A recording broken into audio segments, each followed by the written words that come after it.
All right.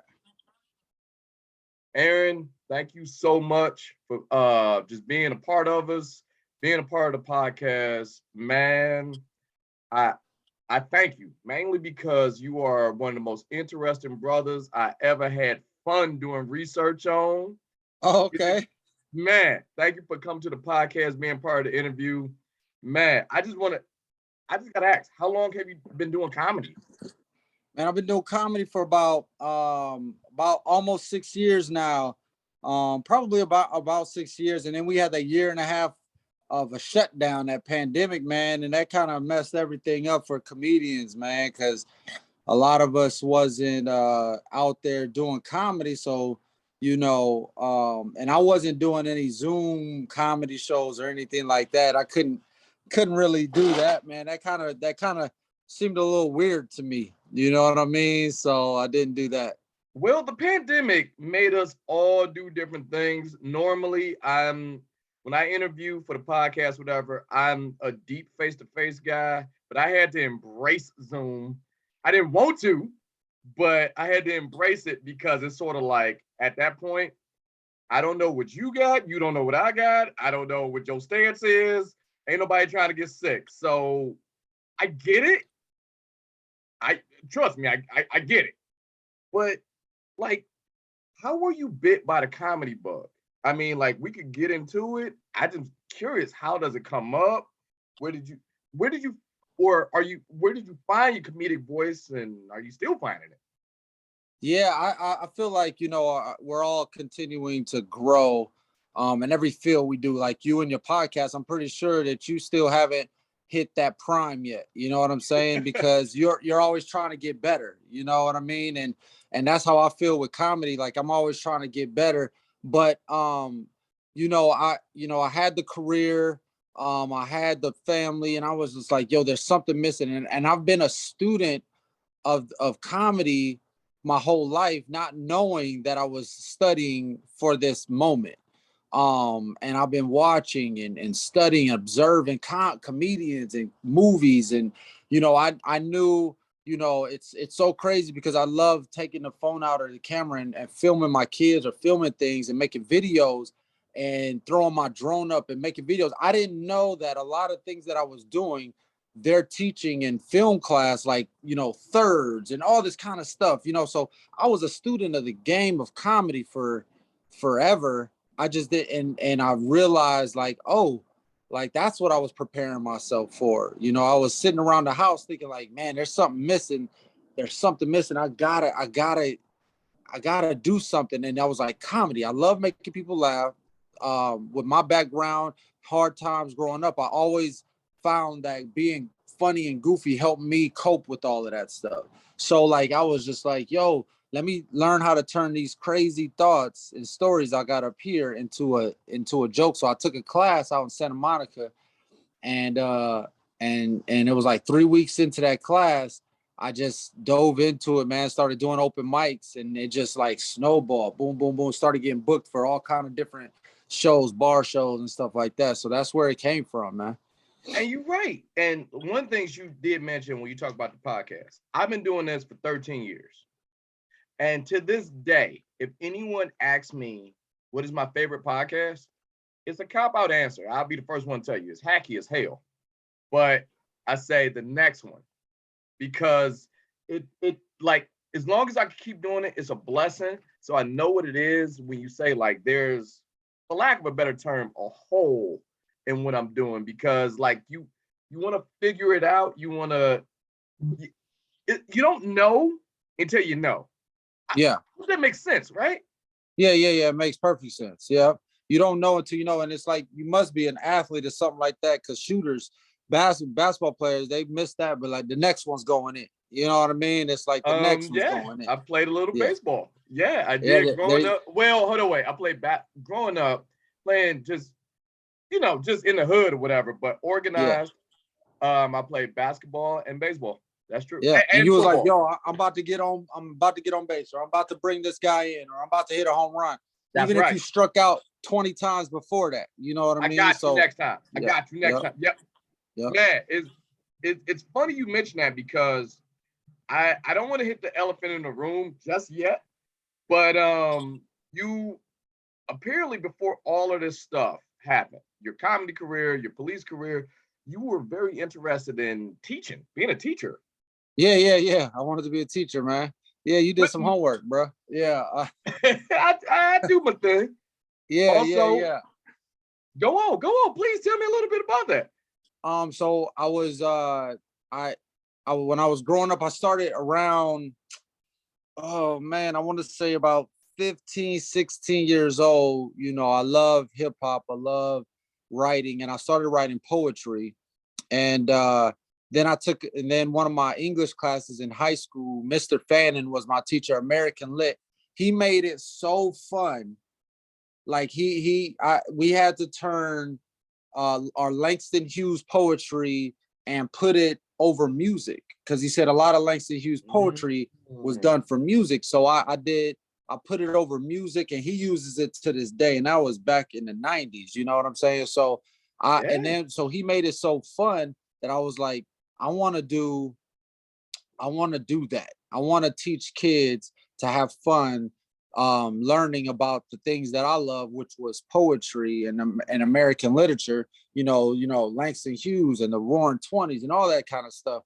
And so I said to myself, I want to be an American lit teacher. So when I went to school, I went to a JC first, ran track at the JC that I went to, College of the Canyons, and then I went to Cal State Northridge and ran track over there. And I said I wanted to major in English, so I majored in English with a minor in theater because I loved the art of acting and stuff like that. So I majored in English to become an American lit teacher. Yep. Yeah. And just reading about that now, like I said, the elephant in the room. You are a police officer. Or are Yeah. you still? Hold on, wait. Are you still or? No. I walked away in January, man. The commander and the captain of my unit and I didn't know the lieutenant because we just had a new lieutenant, but the captain wasn't really vibing with what I was doing. He wouldn't give me a leave of absence. I tried to take some time off for the fam. I tried to take some time off for some me time, unpaid. And he was just like, he talked to back channels, all kind of people to deny this leave of absence I was trying to take. If you don't know, you know who Tabitha Brown is? Yes. Okay, so Tabitha Brown is a friend of mine. Her husband, Chance Brown, is a friend of mine. He took a leave of absence before he resigned.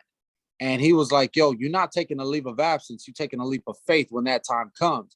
And so Cat Williams had asked me to tour for him, open up his tour. Lunell, I was already opening up her tour, the Queen of Comedy and the King of Underground Comedy. Both asked me to open up for him. An alumni of this podcast. She done been through here. What's up? Yeah, so I had to take that leap of faith and be about and bet on myself.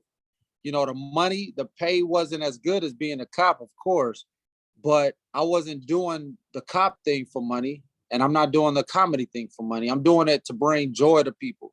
So and I'm betting on myself, man. And when I'm betting on myself and I'm doing it for a good reason, I think that I'm gonna be able to provide for my family either way, you know. And one of the things, and I'm glad you brought this up, because when you talk about the Browns, that was actually a topic on our podcast, I want to say a year ago, like where he famously gave up his career to help his wife's career, where it was you had 15 years, I'm just putting a number on it, to do your thing.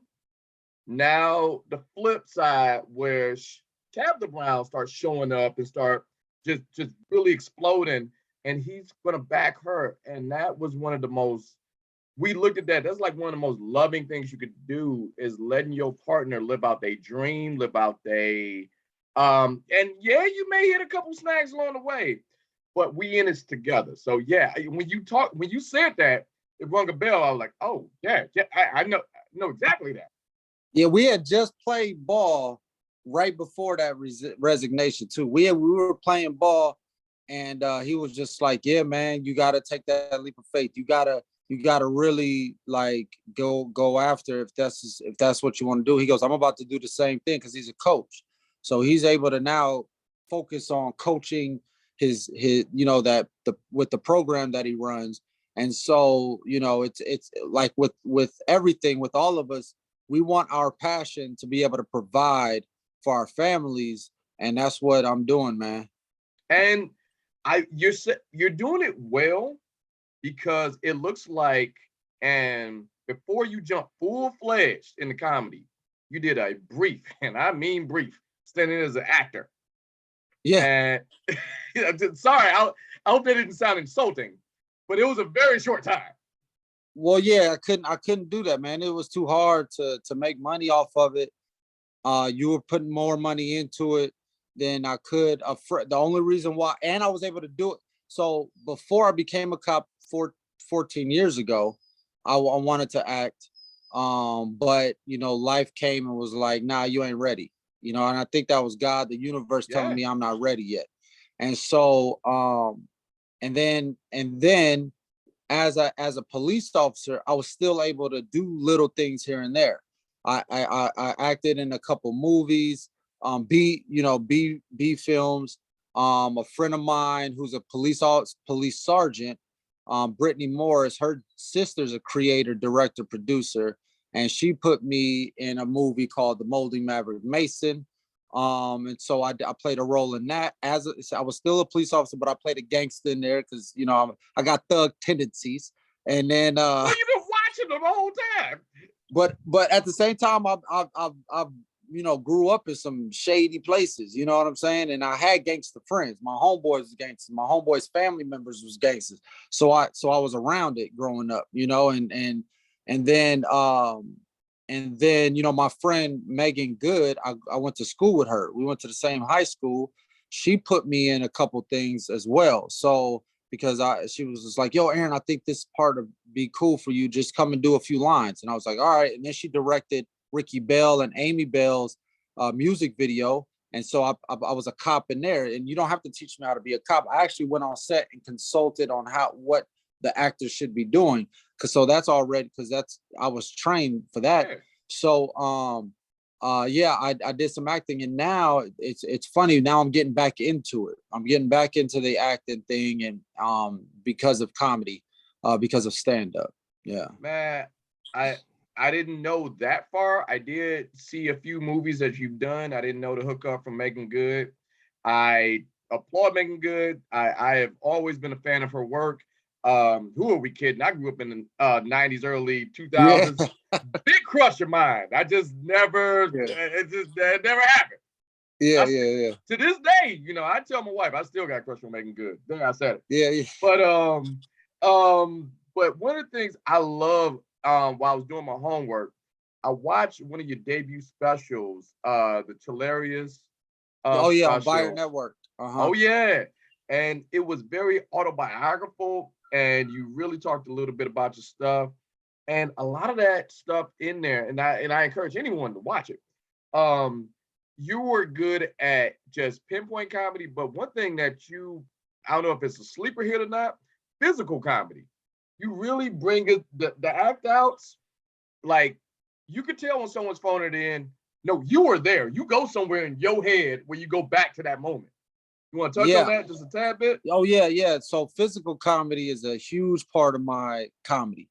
That particular stage too, the lighting wasn't good in that theater.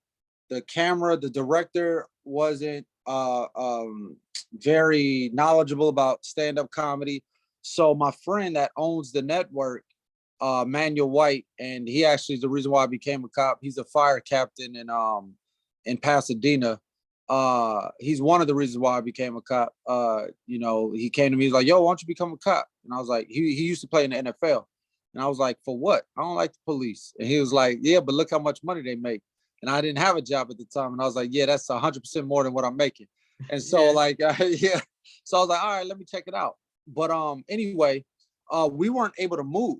Like, they were like, well, if you go too far back, you'll be out of the light. If you go too far there, the stage was like this small. And so I couldn't do much, but I was still able to make it work. Now, you put me on Cat Williams stage where we're doing arenas. That's from water, like that stage is like from here to here. I'm running all over the place. We go to comedy clubs. And I don't know what city you in. What city you in? Oh, we're gonna talk about this. I'm in Detroit, and I saw you at World War III. But that was my next question, actually. Okay.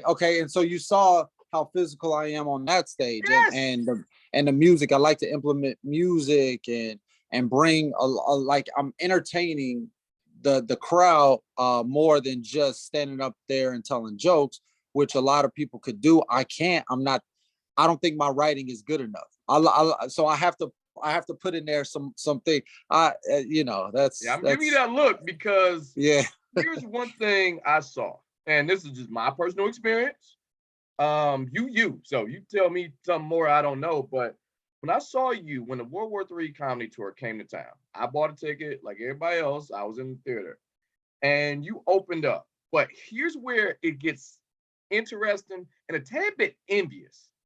If you are a new comedian, that tour is a master class in comedy.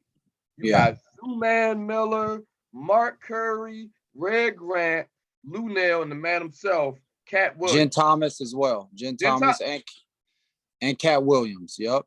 And every night you have a legend that could tap you on the shoulder and say this, that, and the third. And you're like, if you left that tour not exponentially better than what you was before you came into it, something wrong with you.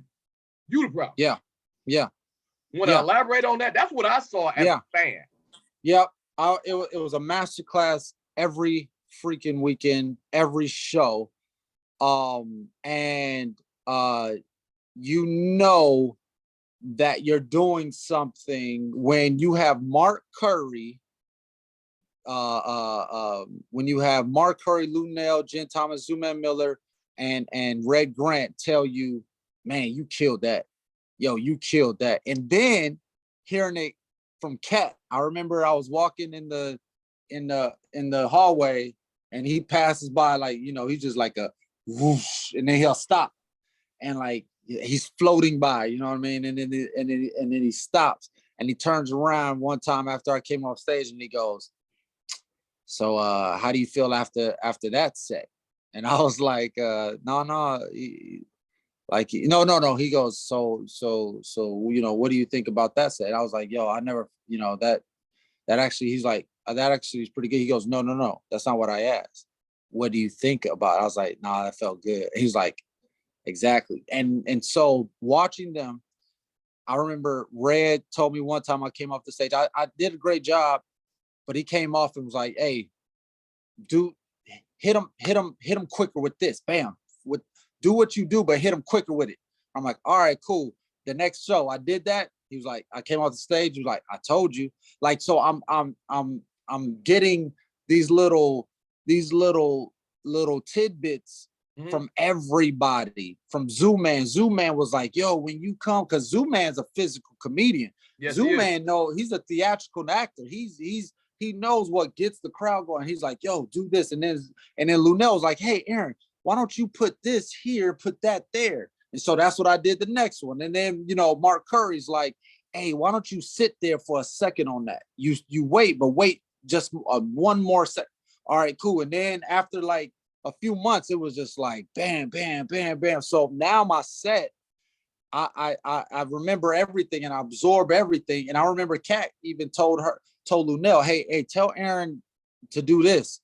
And I'm like, all right, cool. So I did that even more than what I was doing. So I was able to add to. So all of them, Jen, Thomas, like everybody gave me nuggets to where I got my 10 minutes seemed like a half hour special. I'm going to ask you a very nerdy question that I believe I'm the only one who picked up on this, but I'm a student. Well, I'm not a comedian myself. I tell jokes drunkenly on this podcast once a week, but I have a fine respect for stand-up comedians. But you did something that people don't do, and I don't know if you was taught this or if this is just how you were brought up. You didn't play to the crowd. Normally, when you were the new guy on that tour. Normally they say, hey, what's up? I'm this. How you doing? How does one of the marks of the professionals that I've seen just growing up, they don't ask questions to the crowd. It's almost like you don't care. You do, but you don't. But I don't want to hear about your day. And I thought that was like, that's a veteran move. I don't know if you were ever taught that or were you just, all right, I just got to do me right now because you just jumped into your act. You told me that you was a cop. You start relating some of the crazy stories from being a cop in your act, but you never once asked, how you doing? Right. I hope that makes sense, right? Right. So two things. When we were in Detroit, I was still a cop. And then so I was able to do that. But so I remember when I took that class, and the guy's name, the instructor's name is Greg Dean. He was like telling the comedians, don't ask the crowd how they're doing, because somebody's gonna be like, I had a messed up day. My job, they made me work overtime. Don't ask the crowd. They there to see you anyway. They're not there to talk about what they went through. They're there to forget. But I learned that along the way, because when I first started, even though he told me that, I kind of still did it here and there. And then, but the reason why I did it, and I go back to what Red Grant, he goes, hit them early. The reason why comedians do that is because they need to feel more comfortable. So if I come on stage and be like, hey, how y'all doing? I'm insecure. And then the crowd are like sharks in the water. They gonna sense that blood or a dog. They know that you're in fear. So they're gonna be like, oh, this guy, he's not ready. So I was like, yo, I don't have time. First of all, I only have 10 minutes. I don't have time to ask y'all how y'all doing. I just want to give you the joy that I came to give you. And that's why I hit them right over the head early, because you don't have to, you don't want to come here, me ask you how you doing. You come here really to see Cat, but you come here to see the comedians and see what they got. Now, one of the things I equated that to, now, like I said, that was a very nerdy question, and I don't know how many people didn't ask you that, but not many. I just equated that into, I was like, oh, he's a police officer.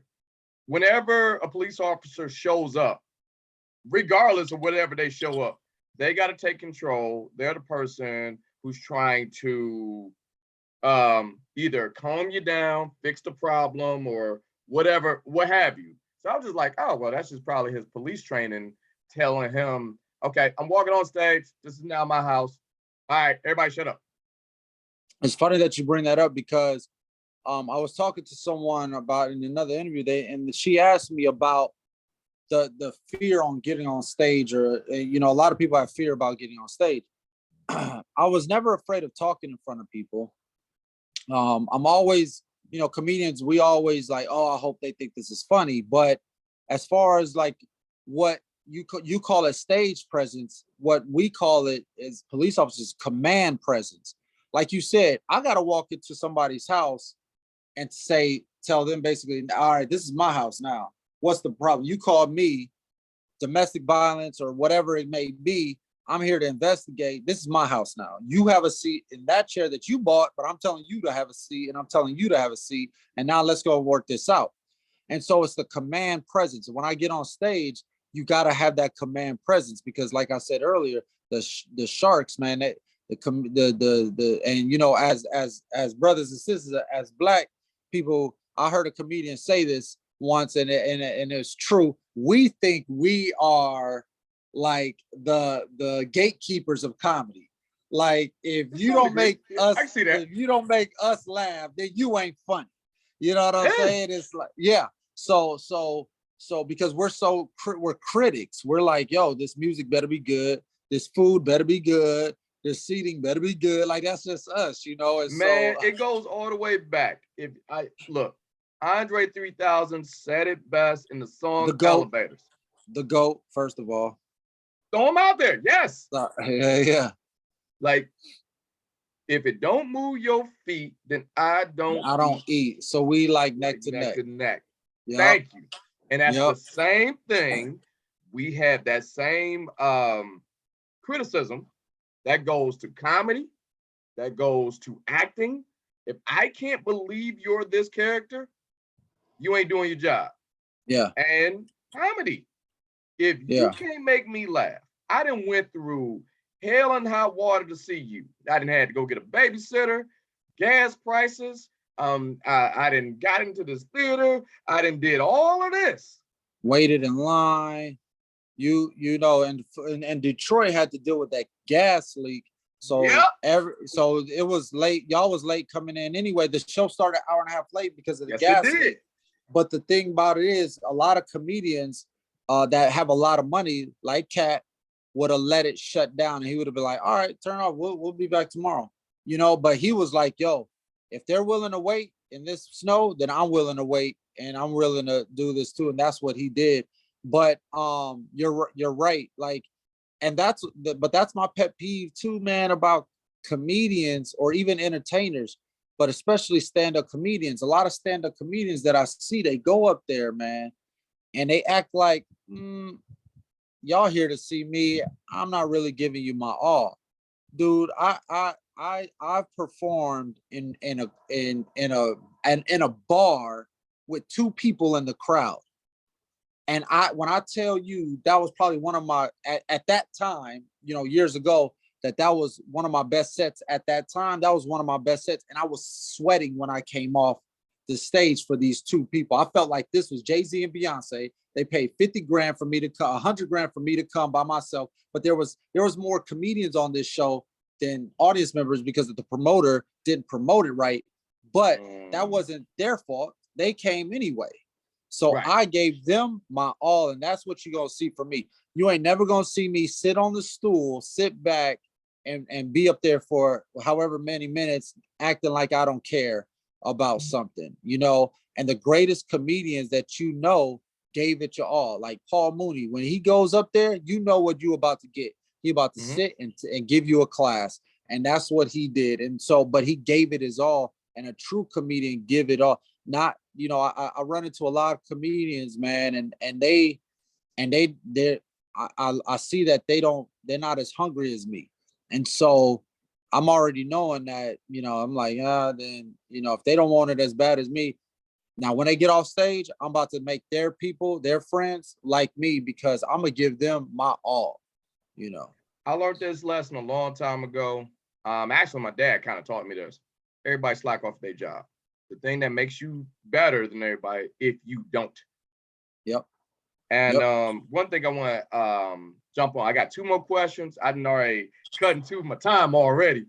Three technically, because I want to give you props. It's not really a question. It's props for the Plastic Ring Club. Yeah. Let's do it. Yeah, how you get yours? Because I got mine because I lost my wedding ring for about an hour in front of my wife. She freaked out. And the next morning, I had a pack of 6 of these. Oh. I got the Amazon overnight, the Steph Curry boys, the SC3s. Yeah. Waiting on me. A lot. I the first time I saw these was when I was an officer. A lot of officers can't wear metal on their fingers or hands, or shouldn't, I should say, because or firefighters, they could get it snagged in something on a fence or something like that, and that's the end of your finger. Yep. So, you know, I got these for that, and then to play, I could play ball with it, I could work out with it still. And I got, you know, I do wear it all the time, and I got the tan line to prove it. Yeah. And because if you do lose your ring, right, you lose that gold ring, man, you're gonna be upset, or that tungsten, you're gonna be mad. I got one for the stage, but you know, the rubber, you know, it costs what, $10 or something like that. So, you know, hey, I had a pack of 6 waiting on me the next day. So when I keep seeing it, I'm like, yep. I wonder what he did, because I always equated to getting in trouble. I was changing her tire. I'm like, I'm doing this for you. Yeah. Nah, run it back. And I'm like, you don't care about it enough. You don't care about it enough. This is a symbol. You don't care about this relationship, marriage enough to keep it. Okay. I got all of that. That's what she was thinking. Yeah. I got all of that. But Yep. one of the things I said is one of my ending questions. This is more of a question for you. Johnny Flowers helped you get your start in comedy? Because that name comes up a lot on this podcast. Really? And not one person had a bad thing to say about that man. Johnny Flowers put me on my first book show. And then later, a little later down the line, he put me on he gave me my first paid. Cat Williams was on one of his shows. Like, that's how Johnny Flowers. He's been around for a while. Yo, Johnny Flowers. So I started out there in Orange County, and that's where in California, Southern California, Orange County. And I went to an open mic, because this is when I was doing open mics like every night. And he saw my set, and he comes down, he goes, "Hey man, you know what? I'm gonna put you on a show. Like, you funny, man. You really a cop." I'm like, "Yeah." He goes, "Yeah, I used to be out in Watts back in the day." and I was like, "Yeah." So, and I remember he's the reason why, man. Like, when I did a show for an AA group, just like Cat Williams did, he does a lot of those AA because he works with people who has addictions, helps them get off addiction. And Johnny gave me $20. And I was like, "Yo, man," I was very appreciative. I'm like, "Yo, I appreciate this. This is my first paid gig. I thank you a lot." And he goes, "Man, that's not nothing. That's nothing compared to what you're gonna make in the future." He goes, "And matter of fact," he always says, matter of fact, if comedians focus on the business side of comedy as much as they do the writing part, they would be more paid comedians." And so I thought about that, resonated with me. And I thought about that. Like, I'm like, "You're right. If you're going to book me on a show, I'm going to ask you, how much does it cost?" I'm trying to provide for my family. And he's absolutely right. And I think you should even have him on his show, because this dude knows more. I do want Johnny Flowers. He has a wealth of knowledge, just of hearsay. Yeah, I'm gonna definitely. So I'm gonna plug y'all up, man. I'm gonna play. He definitely will be a great guest and give you some great wisdom, because this dude, he puts on a lot of comedians, man. And I'm gonna put this now that you're recording, because me and my boys talked about it. My homeboy Tron Jones, very funny comedian as well, because we started around the same time. We gonna have Johnny be a club owner. Like, he needs his own comedy club, and if he had the money, he probably would have one already. I mean, he does well because he has a great job, but it costs a lot of money to do something like that. Right. And he's providing for his family really well. But we definitely he's gonna be around me as long as I'm doing comedy, and I don't care how big I am or small I am. Johnny Flowers is gonna be around. I just thinking off the top of my head, how about a GoFundMe? Just put it out to the people, and that's his club. Yeah, that's dope, just off man. the top of my head. Yeah, that's dope. I don't even think about GoFundMe a lot, because I'll be like, if I'm gonna put a GoFundMe out, I need to put one out for me. This is H&M right here, $6 right here. This ain't. I'm just saying, man.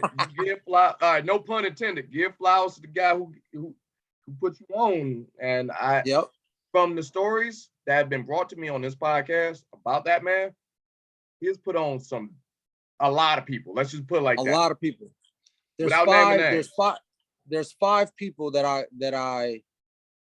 want to say, five people that are significant when it comes to each step in my career. I think six. One is my wife, because when I came to her and I said I wanted to start comedy, at first she was like, "This is another one of your things," because I've done a lot of different things. And she saw me at an open mic, and she was like, "Oh, you got something." And so she's been supportive of this since day one. So that without her support, I wouldn't have been able to do it. Then Greg Dean with the class. Without that, I wouldn't have been able to learn the fundamentals. As soon as I learned the fundamentals, I was off, but he taught me the fundamentals. Then it was a buddy of mine, Kevin Dunnigan, who's an actor and a retired police officer who's been acting for 20 some years, Adam Sandler movies, been touring with SWV, like all kind of different, I mean, In Vogue, the Forrest Whitaker show, Godfather of Harlem. He's been on that show. He's been on Bosch. He's been on a lot of things. But when I told him about comedy, and he was like very supportive, he was like, "Yo, let's do it. Like I'll go to your shows, this and that." He introduced me to Chris Spencer. Chris Spencer is I'm very familiar with Chris Johnny Spencer. Flowers. Right. So Johnny Flowers is after Greg Dean for putting me on those shows. Chris Spencer, Kevin Dunnigan, then Chris Spencer, then Lunell, and now Cat. So that's 7. So I think that's 7. I'm bad at math. I was an English major. So but what I'm saying is I know very specifically who's helped me in my career. And now I'm gaining more to that. And I never forget anybody that's helped me along the way. Well, Aaron, I want to just say this because we're getting up against it. I already covered the time we supposed to have. I hope I didn't do nothing to you, but oh no, I'm good. Yeah. All right. But what I was getting at is you are living proof that dreams happen. Period. Point Thank blank. you, man. If you work hard and you about it, good things will happen. One more time for the people in the cheap seats. I want you to push your Instagram, your Facebook, your projects, whatever you got. Go ahead. Floor is yours. All right, man. Well, I'm Aaron Thompson. My Instagram is @real Aaron Thompson, not the real, just @real AARON Aaron Thompson. And I'm currently working on my my special that I'm gonna be filming soon. It's called the special is gonna be called Defunded, because I defunded myself with to do this comedy thing. And I'm gonna be actually doing some local shows and going on the road.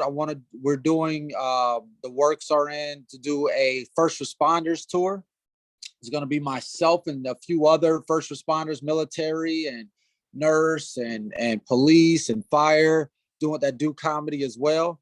And I'm gonna be, you might see me on a ship because I want to get out to sea. I want to take my family on these cruise ships, man, and get paid to do it.